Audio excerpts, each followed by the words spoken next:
we are a student paper, but that doesn't necessarily mean that we need to have student standards. I go to conferences and people have staffs 10 times the size of ours and don't even put out a paper as often as we do. It's a very high turnover rate, and we're constantly sort of scrounging to do more with less. So in order to even take a job here, you have to just be willing to sort of put everything else on hold and just do it. So if I'm closing, I read everything twice. And a lot of times it goes back to people, to reporters and desk editors. A lot of times there are questions. A lot of times stuff is not runnable.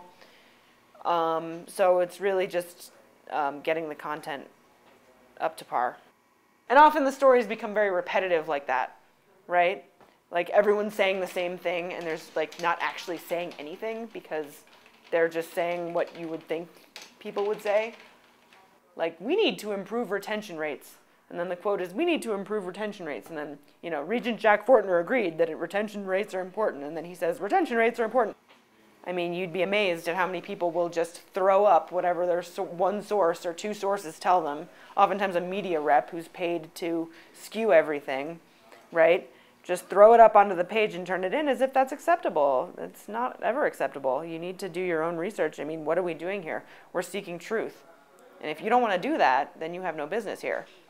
If you look at our readership and if you look at the people who are writing in, the people who are commenting, it's not just UNM students, it's not just UNM faculty and staff, it's people who, are around Albuquerque and maybe even around New Mexico and wherever else, I don't really know, but because it's our campus newspaper, I think there are a lot of really interesting, engaging stories about campus that you might not have known about if you didn't pick up the Daily Lobo. We had a cool piece about the Lynette character this week. We had a cool piece about the whole scandal over the anti-abortion posters. And we don't shy away from telling the truth. We definitely don't shy away from telling the truth.